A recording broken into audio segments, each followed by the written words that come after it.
Hello everyone, welcome to my channel. मैं हूं मनोज शर्मा और आज की क्लास में हम करने जा रहे हैं क्लास 12th का चैप्टर कैश फ्लो स्टेटमेंट, जिसकी आज सेकंड क्लास है। लास्ट क्लास में इसका इंट्रोडक्शन पार्ट आपको मैंने करा दिया था कि जो कैश फ्लो स्टेटमेंट बनता है जिसको हम बनाएंगे इनडायरेक्ट मेथड से। अभी वो भी डिस्कस करते हैं ये डायरेक्ट और इनडायरेक्ट क्या है, और ये अपने आप में 3 पार्ट में डिवाइड है। एक है ऑपरेटिंग एक्टिविटी, दूसरा था इन्वेस्टिंग एक्टिविटी और तीसरा है फाइनेंसिंग एक्टिविटी। तीनों को क्लब करते हैं तो उससे कैश फ्लो स्टेटमेंट बनता है। कैश फ्लो स्टेटमेंट बनाने का पर्पज क्या है कि पूरे ईयर के अंदर, जनरली 1 साल का बनता है ये, कि 1 साल के अंदर हमारे बिजनेस के अंदर कितना इनफ्लो या आउटफ्लो हुआ। फिर वो फर्दर एक्टिविटी में हम इसको डिवाइड करते हैं 3 एक्टिविटी में कि ऑपरेटिंग एक्टिविटी से कितना इनफ्लो या आउटफ्लो हुआ, इन्वेस्टिंग से कितना हुआ और फाइनेंसिंग से कितना हुआ। अच्छा, तीनों एक्टिविटी आज नहीं करेंगे, आज मैं आपको ऑपरेटिंग एक्टिविटी कराऊंगा क्योंकि मेन ऑपरेटिंग एक्टिविटी ही बेस है। इसी को हम इनडायरेक्ट मेथड से प्रिपेयर करते हैं। इन्वेस्टिंग और फाइनेंसिंग तो डायरेक्ट में भी वैसे ही बनती थी, डायरेक्ट मेथड में भी, और इनडायरेक्ट में भी वैसे ही बनेगी, क्योंकि इन्वेस्टिंग एक्टिविटी बहुत छोटी है, फाइनेंसिंग भी बहुत छोटी है। इन्वेस्टिंग एक्टिविटी के अंदर बस आप याद रखो, आपने नॉन करंट एसेट्स और नॉन करंट इन्वेस्टमेंट को लेना है और उनसे रिलेटेड कोई इनकम या एक्सपेंस है तो उसको लेना है। फाइनेंसिंग में क्या लेना है? जो बोरोइंग फंड्स है। 2 तरीके के बोरोइंग फंड्स होते हैं, याद रख लो बिजनेस के अंदर। एक है जो ओनर से लिया जाए, उसको बोलते हैं शेयर कैपिटल, और एक है आउटसाइड से लिया जाए जिनको बोलते हैं लोन्स, यानी कि डिवेंचर्स हो गए, बैंक लोन हो गया, बैंक ओवरड्राफ्ट हो गया, ये फाइनेंसिंग में आएगा। इनसे रिलेटेड कोई भी एक्सपेंस या इनकम होंगे वो भी फाइनेंसिंग में। तो यानी कि इन्वेस्टिंग और फाइनेंसिंग तो बहुत छोटी बनती है, ध्यान रख लो। ऑपरेटिंग एक्टिविटी थोड़ी बड़ी बनती है। अच्छा, इसको डायरेक्ट मेथड से क्यों नहीं बना रहे हम, वो भी आपको लॉजिक बताता हूं। देखो, जो ऑपरेटिंग एक्टिविटी का मतलब है जो ऑपरेशनल वर्क, यानी कि हमारा जो कोर बिजनेस। अच्छा, हम इसको 1 साल के लिए 1 साल का बनाते हैं। पूरे साल के अंदर आप याद करो, कैश की बात है, कैश फ्लो स्टेटमेंट का मतलब हम कैश के फ्लो को चेक करना चाह रहे हैं। तो कैश की फ्रीक्वेंसी बिजनेस के अंदर सबसे ज्यादा है। एवरी डे आप कैश रिसीव्ड करते होगे, एवरी डे आप कैश पेड करते होगे। तो पूरे साल की डिटेल को लिखना तो काफी लेंदी पड़ता है। तो डायरेक्ट मेथड जो हुआ करता था वो मेथड जो है लेंदी था, लेकिन इनडायरेक्ट मेथड में हम क्या करते हैं, देखो नाम से ही समझो इनडायरेक्ट, यानी कि हम डायरेक्ट नहीं चल रहे, इनडायरेक्ट चल रहे हैं। हम यदि प्रॉफिट को बेस बना लें, भाई जो हम प्रॉफिट निकाल रहे हैं तो वो भी तो हम ये कह सकते हैं कि वो कैश का फ्लो करता है, लेकिन प्रॉफिट जो निकलते हैं हमारे, याद रख लो, वो एक्रूअल बेसिस सिस्टम पर निकलते हैं। अब आप कहोगे सर एक्रूअल बेसिस सिस्टम क्या है? एक्रूअल का मतलब है जब हम अपने ट्रेडिंग अकाउंट बनाएंगे, प्रॉफिट एंड लॉस यानी कि अपने फाइनेंशियल स्टेटमेंट बनाएंगे, तो उनके अंदर ये चीज नहीं देखते कि हमने इनको कैश पेड करा है या कैश रिसीव्ड करा है। जैसे आपने सेल्स करी तो क्रेडिट सेल भी शो करोगे और कैश सेल भी करोगे। ऐसी परचेजेज है तो कैश परचेजेज भी शो करेंगे ट्रेडिंग अकाउंट में और क्रेडिट परचेजेज भी करेंगे। इसी तरीके से हमारे कुछ एक्सपेंसेज हैं, चाहे वो डायरेक्ट हैं चाहे इनडायरेक्ट, पेड करते हैं तब भी शो करने हैं, और यदि वो आउटस्टैंडिंग है तब भी शो करने हैं। इसका मतलब जो प्रॉफिट निकला वो एक्यूरेट कैश नहीं है। यदि हम प्रॉफिट को बेस बना लें तो हमने एक बात तो बिजनेस में नोट कर ली कि कैश की फ्रीक्वेंसी बिजनेस में सबसे ज्यादा है। यदि हम नॉन कैश आइटम को ले लें और प्रॉफिट के अंदर उनको एडजस्ट कर दें तो बड़े आराम से किया जा सकता है, क्योंकि नॉन कैश आइटम तो काफी कम पाएंगी आपको। भाई नॉन कैश इनकम भी कम होंगी और नॉन कैश एक्सपेंसेस भी कम होंगे। कैश की मैंने आपको बता दिया, हर बिजनेस के अंदर कैश की फ्रीक्वेंसी सबसे ज्यादा होगी, और पूरे साल का कैश बनाना हो तो सारे कैश जितने आए जितने पेड करे उनको करते हैं। हम प्रॉफिट को बेस बना लें तो बड़े आराम से निकल जाएगा। वो छोटा मेथड है, इसीलिए इसका नाम है इनडायरेक्ट मेथड, यानी कि हम रिवर्स चल रहे हैं। वरना तो हम डायरेक्ट भी चल सकते थे, उसी को डायरेक्ट मेथड बोलते थे कि जिसमें जितना कैश आया लिखते चले जाओ, जितना कैश गया वो लिखते चले जाओ, ओवरऑल आपको पता चल जाएगा आउटफ्लो या इनफ्लो।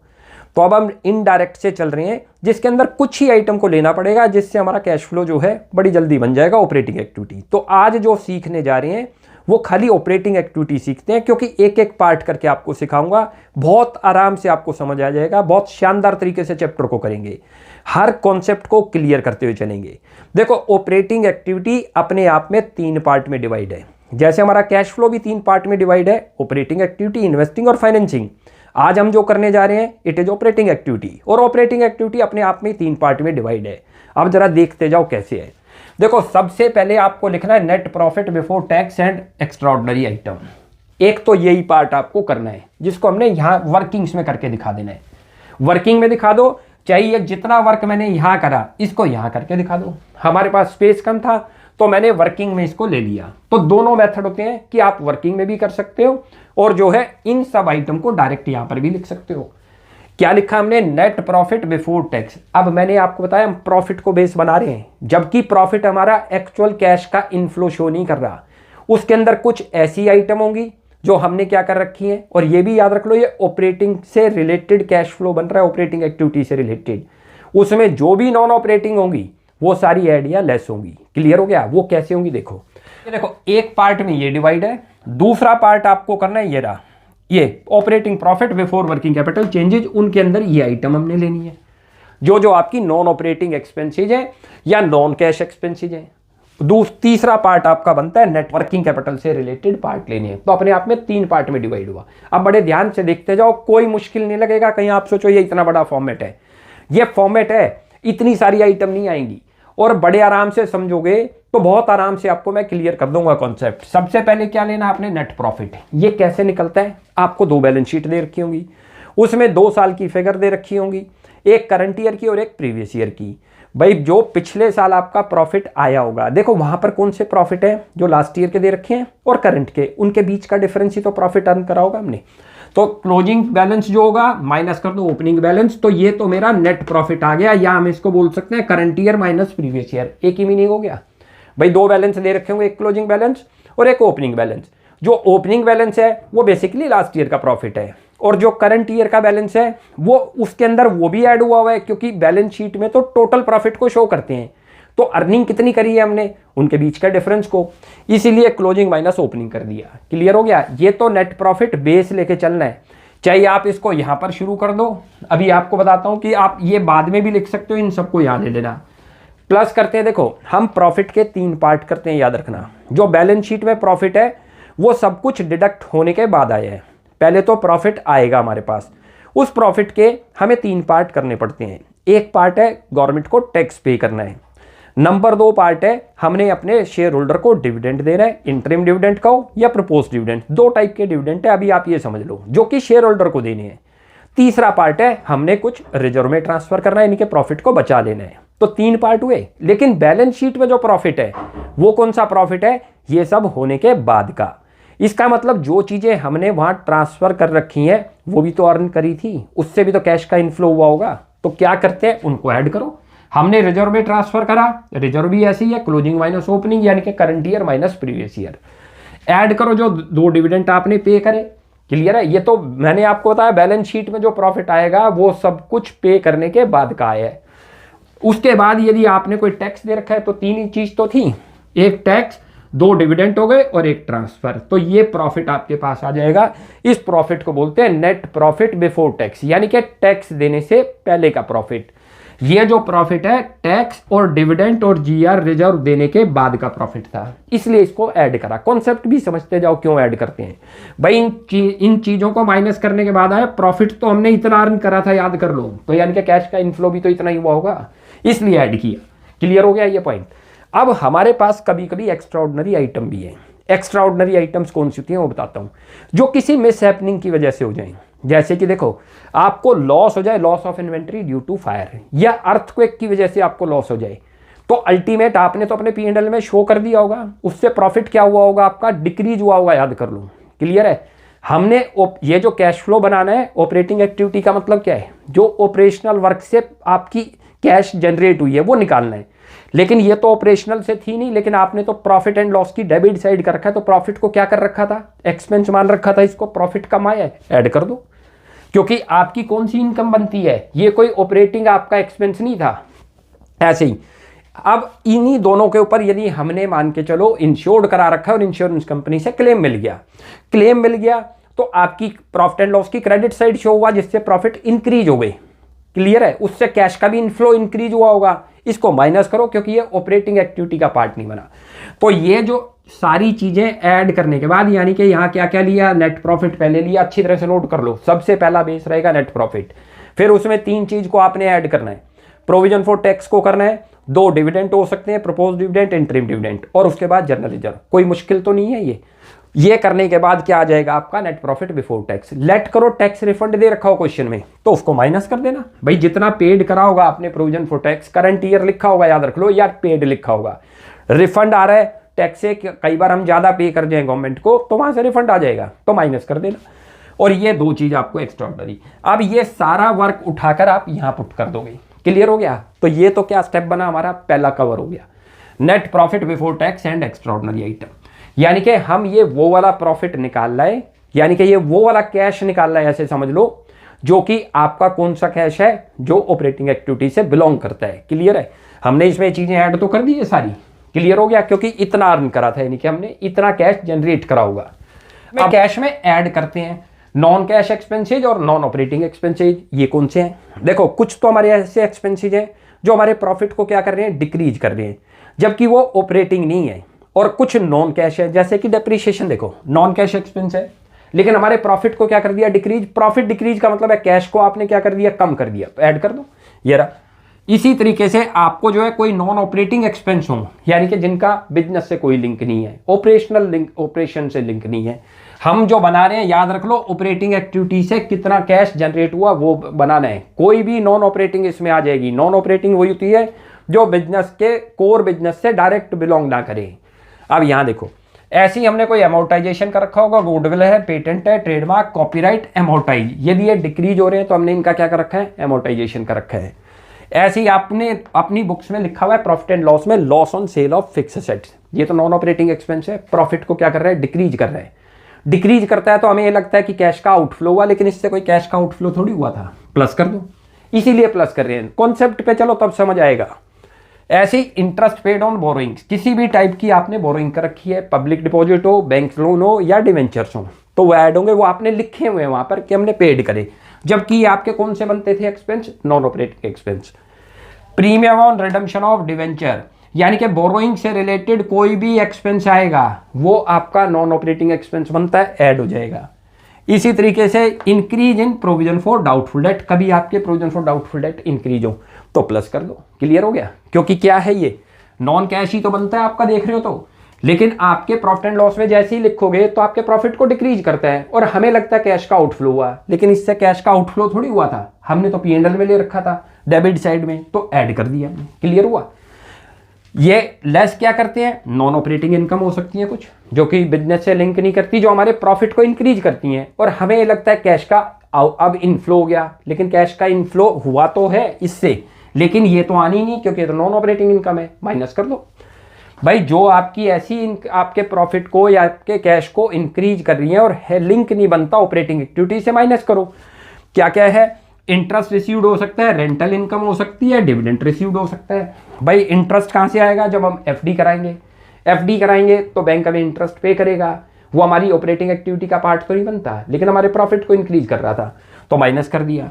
हमने रेंटल इनकम है, इन्वेस्टमेंट कर रखी है कहीं पर बिल्डिंग के अंदर, लैंड एंड बिल्डिंग में, जहाँ से हमें रिटर्न आ रही है, रेंटल इनकम आ रही है। ऐसी शेयर मार्केट में इन्वेस्ट कर रखा है, डिविडेंड ऑपरेशनल वर्क नहीं है इसलिए इनको लेस कर दिया। इसी तरीके से कभी आपको फिक्स एसेट्स पे गेन हो जाए, माइनस करो gain on sale of fix asset. Clear हुआ? अब ये जो निकलता है, एक पार्ट हमने ये कंप्लीट करा, दूसरा पार्ट ये है, इसको बोलते हैं operating profit before working capital changes. ये सब तो अभी प्रॉफिट के अंदर जो लिए थे उनसे है। अब हमारी कुछ करंट एसेट्स और करंट लाइबिलिटी भी है, जिनसे हमारा क्या होगा, कैश का इंक्रीज या डिक्रीज होगा। इनके अंदर बस आपको याद रख लेना है, कैश एंड कैश इक्विवेलेंट नहीं लेना।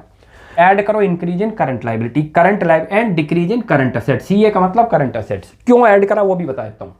भाई इंक्रीज इन करंट लाइबिलिटी का मतलब लाइबिलिटी इंक्रीज हो रही है तो आपने कैश लिया होगा किसी भी वे में, या आपने मान के चलो क्रेडिटर से भी परचेज करा, आप तो उस गुड्स को सेल करा तो आपकी वो कैश इनफ्लो हो रही है क्योंकि आप उसको सेल आउट करोगे, तो आपकी क्या चीज हो गई, ऐड।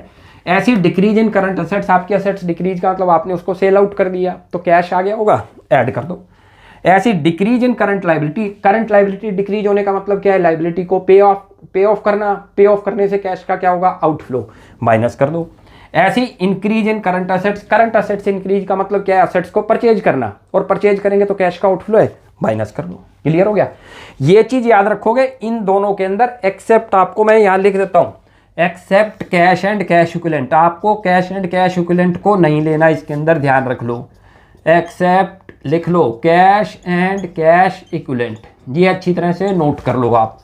इक्विवेलेंट यानी कि आपके पास कैश बैलेंस नहीं लेना, बैंक बैलेंस नहीं लेना, और मार्केटेबल सिक्योरिटी नहीं लेना, और लाइबिलिटी साइड से बैंक ओवरड्राफ्ट नहीं लेना। क्लियर हो गया। इनको छोड़ देना है, यानी कि इनके अंदर करंट एसेट्स और करंट लायबिलिटी में कैश एंड कैश इक्विवेलेंट को कंसीडर नहीं करना। अब ये करते ही जब आप करते हो तो इसको बोलते हैं cash generated from operation. Clear हो रहा है, यहां तक कोई दिक्कत नहीं आ रही। माइनस कर दो इनकम टैक्स पेड, और कोई रिफंड है तो वो उसके अंदर एडजस्ट कर देना, पेड में से माइनस कर देना। जो बाद में आएगा उसी को बोलते हैं कैश फ्लो। यदि वो प्लस में आ जाए इन सबको ऐड करते हुए तीनों को, तो क्या बोलते हैं, cash flow from operating activity. और लेट करो जब इन तीनों को ऐड करोगे माइनस में आ जाए तो क्या बोलते हैं, cash used in operating activity. Clear हो गया। अब इसके बेस पे जब क्वेश्चन करेंगे ना तब आपको बड़े आराम से क्लियर होगा। तो मेन पॉइंट आप समझ गए, ऑपरेटिंग एक्टिविटी अपने आप में 3 पार्ट में डिवाइड हो गई। पहला पार्ट क्या बताया, दोबारा रिपीट करता हूं, net profit before tax and extraordinary item आपको निकालनी है। जर्नली ये 5 आइटम है, नोट कर लो। ये नेट प्रॉफिट लेना है, उसके बाद उस पर GR में ट्रांसफर कर रखा है वो लेना है, साथ में आपने 2 डिविडेंड, प्रपोज डिविडेंड और इंटरिम डिविडेंड। प्रपोज डिविडेंड ध्यान रखना है प्रीवियस ईयर का लेना है, उसके बाद इंटरिम डिविडेंड जितना पे करा वो लोगे, उसके बाद provision for tax current year या क्लियर लिखा हो प्रोविजन फॉर टैक्स पेड, और यदि रिफंड है तो माइनस कर देना। 2 आपको बता दिए एक्स्ट्राऑर्डिनरी आइटम, यदि लॉसेज है तो उसको प्लस करो, और वहां से इनकम आ गई इंश्योरेंस कंपनी से क्लेम हो गया तो माइनस करो। तो ये स्टेप हो गया। फिर यहाँ पर आपने नॉन कैश एक्सपेंस और नॉन ऑपरेटिंग, इसी तरीके से फिर आपको यहाँ निकाल लेना operating profit before working capital changes, ये करंट एसेट्स करंट लायबिलिटी का है। अब इसके बेस पे क्वेश्चन करेंगे तब आपको क्लियर होगा। अब एक क्वेश्चन करते हैं, उसको देखते हैं, उससे आपको बड़े आराम से क्लियर हो जाएगा। एक क्वेश्चन करते हैं जिसमें हमें खाली जो है net profit before tax and extraordinary find out करनी है, जिससे आपकी कॉन्सेप्ट और क्लियर होगी। देखो मैं क्वेश्चन रीड करता हूं, आप देखिए। ये TS ग्रेवाल टेक्स्ट बुक का क्वेश्चन है, क्वेश्चन नंबर है 9th। खवे from the following information calculate net profit before tax and extraordinary item. Surplus that is statement of P&L means ये प्रॉफिट है लास्ट ईयर का। सरप्लस स्टेटमेंट ऑफ P&L ये closing है, यानी कि बैलेंस शीट में 2 प्रॉफिट रिफ्लेक्ट हो रहे हैं, एक लास्ट ईयर का जिसको ओपनिंग बोलते हैं और एक करंट ईयर का जिसको क्लोजिंग बोलते हैं। डिविडेंड पेड दे रखा है, इंटरिम डिविडेंड दे रखा है, ट्रांसफर टू रिजर्व, उसके बाद प्रोविजन फॉर टैक्स दे रखा है, रिफंड ऑफ टैक्स और लॉस ड्यू टू, यानी कि एक्स्ट्राऑर्डिनरी आइटम भी आ रही हैं। और जो लॉस आपको हुआ था उससे अर्थक्वेक से आपको इंश्योरेंस क्लेम भी रिसीव हुआ है। कैसे करते हैं देखो, सबसे पहले मैंने आपको क्या बताया था, नेट प्रॉफिट को बेस मानो, ये मान के चलो कि ये हमारा कैश का इनफ्लो है, मान के चलना है, एक्चुअल नहीं है।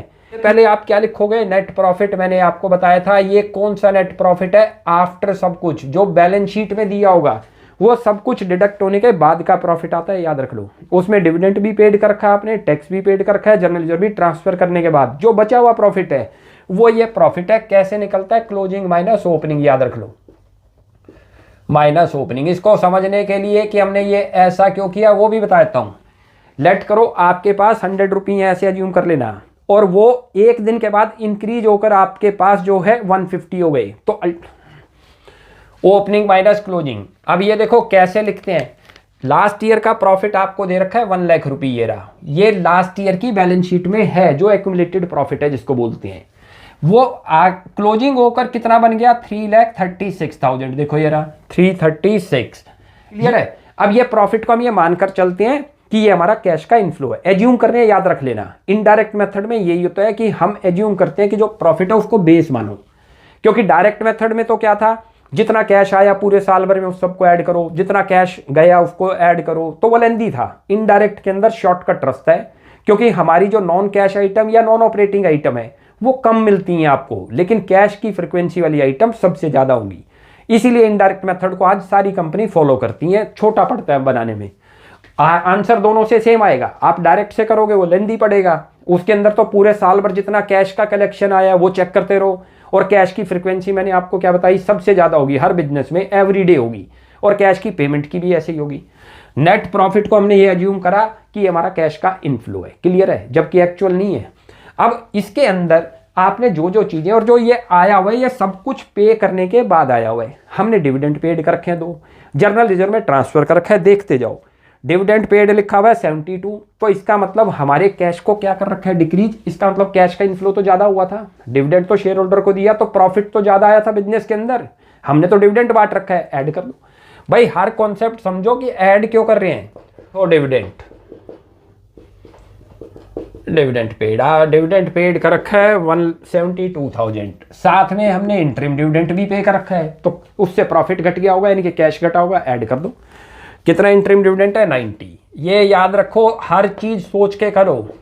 दो तरीके के डिविडेंड बिजनेस में याद रख लो, प्रपोज डिविडेंड और इंटरिम डिविडेंड। लिख दो इंटरिम डिविडेंड कितना दे रखा है, 90,000। क्यों ऐड करा, अभी लॉजिक बता दिया। जो प्रॉफिट को डिक्रीज कर रहे थे और हम ये मान रहे थे प्रॉफिट इनफ्लो है, इनफ्लो है, तो इसका मतलब हमने जो अपने शेयर होल्डर को दे दिया वो भी तो अर्न करा था, तो वो भी तो कैश हमारे पास ही आया था, तो इसीलिए ऐड किया। अगला चलो, ट्रांसफर टू रिजर्व। आपने रिजर्व में ट्रांसफर कर दिया प्रॉफिट में से ही, तो प्रॉफिट को कम कर दिया था, जबकि वो कमाया हुआ प्रॉफिट था, तो कैश का इनफ्लो हुआ होगा, तो ऐड कर दो ट्रांसफर टू रिजर्व। इसके अंदर क्या चीज देखनी है कि कैश किस वजह से हमारा कैश का इनफ्लो हुआ था और ऑपरेशनल वर्क से कितना हुआ था। हमने रिजर्व में ट्रांसफर कर रखे हैं जो कि डिक्रीज कर रखा था कैश को हमारे को, तो 1 लाख को प्लस कर दिया। क्लियर है, ये इसलिए ऐड हुए। अगला चलते हैं, कह रहा है प्रोविजन फॉर टैक्स है 1,50,000। ऐड करो, क्योंकि टैक्स दिया तो टैक्स भी तो आपने क्या किया था, अर्न करा था, कैश का इनफ्लो हुआ होगा टैक्स से पहले आपके पास। हमने तो उसमें से गवर्नमेंट को दे रखा है, हमने तो ये निकालना है ऑपरेटिंग एक्टिविटी से कितना कैश जनरेट हुआ, तो जो टैक्स गवर्नमेंट को दिया वो भी तो कैश जनरेट ही हुआ था। ऐड करते हैं, लिखो प्रोविजन फॉर टैक्स। एक एक चीज सोच के चलो, बिल्कुल आपकी एक एक कॉन्सेप्ट क्लियर कर देंगे। कितना दे रखा है इसके अंदर, 1,50,000। अच्छा एक बात बताओ, 150 तो गवर्नमेंट को दिया जिससे हमारा क्या था, प्रॉफिट डिक्रीज हो रहा था, ऐड कर दिया। लेकिन रिफंड आया है तो रिफंड आने से कैश का क्या हुआ, इनफ्लो हुआ, माइनस करो उसको। ये रहा भाई आपका जो आपका टैक्स रिफंड आ गया, अल्टीमेट इसी के साथ तो एडजस्ट कर रहे हैं। एक्चुअल कैश दिखा दो कितना है, टैक्स रिफंड कितना आया हुआ है, 3,000 रुपी। ये आ गया। ये जो आपका आ गया, अभी पता है कौन सा स्टेप आ गया, ये आ गया नेट प्रॉफिट बिफोर टैक्स। सुन लो, टैक्स देने से पहले तक का प्रॉफिट आ गया, यानी कि कैश का कितना इनफ्लो हुआ, कितना प्रॉफिट आपने कर रखा है, वो एक तरीके से ये आया है। अब इसको ऐड करते हैं, फिर एक्स्ट्रा ऑर्डिनरी आइटम इसमें डालते हैं। ये इन सबको आप ऐड करते हो तो देखो ये बनेगा आपका 6,40,000, वो लिख लो 640, और इसको लिखते हैं नेट प्रॉफिट बिफोर टैक्स। अब ये कौन सा प्रॉफिट आ गया हमारा, टैक्स देने से पहले का प्रॉफिट टैक्स। अब इसके अंदर हमारी दो एक्स्ट्रा ऑर्डिनरी आइटम है। एक आपको देखो लॉस दिखा रहा है, लॉस ड्यू टू अर्थक्वेक, जो कि हमारे प्रॉफिट को क्या कर रहा था, डिक्रीज कर रहा था। ये तो टैक्स देने से पहले का ही आया है, वो आपकी ऑपरेटिंग एक्टिविटी का तो पार्ट बनता ही नहीं। प्रॉफिट डिक्रीज हुआ तो ऐड कर दो, और साथ में इंश्योरेंस प्रोसीड से रिसीव्ड हुई है, माइनस करो, क्योंकि वो भी नॉन ऑपरेटिंग आपकी पार्ट बनती है। यहाँ लिख दो, ऐड करो, इसके अंदर रख दो एक्स्ट्रा ऑर्डिनरी एक्सपेंसेज। कौन से दिखा रखे हैं एक्सपेंसेज, वो नोट कर लो। ये रहे, किस चीज के एक्सपेंसेज हैं, वो लॉस ड्यू टू अर्थक्वेक के हैं। लिख दो loss due to earthquake, profit को डिक्रीज कर रहा था इसलिए ऐड कर रहे हैं। क्या दिखा रखा है, 2 लाख रुपये लिखो, ये रहा, और माइनस करो क्योंकि आपके पास एक्स्ट्रा ऑर्डिनरी इनकम आ गई, लेस कर दो। Extra ordinary income claim received हुआ है, भाई किस चीज का आया है, क्लेम रिसीव्ड हुआ है इंश्योरेंस कंपनी से, लिख दो क्लेम रिसीव्ड। अब ये जो आपका आंसर आएगा ये है आपका फाइनल रिसीव्ड 1 लाख रुपये। ये माइनस कर दो, ये माइनस करते हो तो 7,45,000 आपका कौन सा प्रॉफिट आ गया, net profit before tax and extraordinary item.